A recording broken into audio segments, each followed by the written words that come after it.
Existe algo curioso sobre a vida. Enquanto estamos vivendo determinados momentos, eles parecem confusos, as peças não se encaixam, os acontecimentos não fazem sentido. As perguntas aumentam e as respostas desaparecem. E é justamente nesse lugar de incerteza que muitas pessoas começam a acreditar que perderam o rumo. Talvez você conheça essa sensação. A sensação de estar tentando fazer a coisa certa e mesmo assim encontrar obstáculos. A sensação de olhar para frente e não enxergar claramente o próximo passo. A sensação de estar caminhando por uma estrada envolta em neblina. O ser humano gosta de entender. Gostamos de saber o motivo das coisas. Queremos explicações. Queremos garantias. Queremos ter certeza de que o esforço de hoje valerá a pena amanhã. Mas a vida raramente revela todo o mapa de uma vez. Na maioria das vezes, ela mostra apenas alguns metros à frente. Apenas o suficiente para dar mais um passo. Apenas o suficiente para continuar. E talvez seja exatamente por isso que tantas pessoas desistem. Elas querem enxergar o final da estrada antes de começar a caminhar. Pense em quantas situações da sua vida pareciam negativas quando aconteceram. Uma mudança inesperada, uma porta fechada, um plano interrompido, uma despedida que você não queria viver. Naquele momento, tudo parecia errado. Mas olhando para trás, talvez você perceba que algumas dessas situações acabaram conduzindo você para lugares melhores. Nem tudo o que acontece na nossa vida chega para ficar. Algumas coisas chegam apenas para ensinar. Algumas dificuldades aparecem apenas para revelar uma força que ainda não conhecemos. O problema é que tentamos julgar a história antes de terminar de ler o capítulo. Queremos declarar derrota quando ainda existe muito caminho pela frente.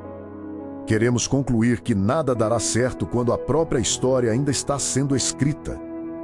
Talvez exista algo dentro de você que ainda esteja sendo preparado.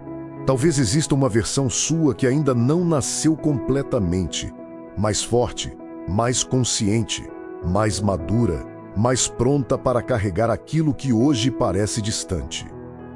E enquanto você luta para entender tudo, a vida continua trabalhando silenciosamente. Pequenas mudanças acontecem, pequenos aprendizados surgem, pequenas transformações se acumulam. E quase sempre elas são invisíveis, até que um dia se tornem impossíveis de ignorar. É por isso que algumas respostas chegam tarde, não porque foram esquecidas, mas porque você precisava se tornar a pessoa capaz de compreendê-las. Certas lições só podem ser entendidas depois que crescemos o suficiente para enxergá-las. Talvez você esteja vivendo exatamente um desses momentos agora. Um daqueles períodos em que tudo parece parado. Um daqueles períodos em que você se pergunta se está no caminho certo. E a verdade é que ninguém consegue responder isso por você. Mas existe uma coisa que o tempo já ensinou para milhões de pessoas antes de nós. A maioria das preocupações que carregamos hoje não terá o mesmo tamanho daqui a alguns anos. Muitas delas nem sequer existirão mais. Por isso, não tenha tanta pressa para desistir. Não tenha tanta pressa para concluir que falhou. Não tenha tanta pressa para acreditar que sua história acabou. Algumas das melhores reviravoltas da vida acontecem justamente quando pensamos que não existe mais saída. Continue aprendendo, continue crescendo, continue observando, porque mesmo quando nada parece mudar, algo está mudando. Mesmo quando nada parece acontecer, algo está acontecendo. E muitas vezes as transformações mais importantes acontecem longe dos olhos. E quando este vídeo terminar, não pense no próximo mês, não pense no próximo ano, pense apenas no próximo amanhecer. Porque amanhã, quando o sol nascer novamente, ele não vai perguntar quantas vezes você falhou, não vai perguntar quantas vezes teve medo, não vai perguntar quantas vezes pensou em desistir. Ele simplesmente vai nascer outra vez. Talvez exista uma lição nisso.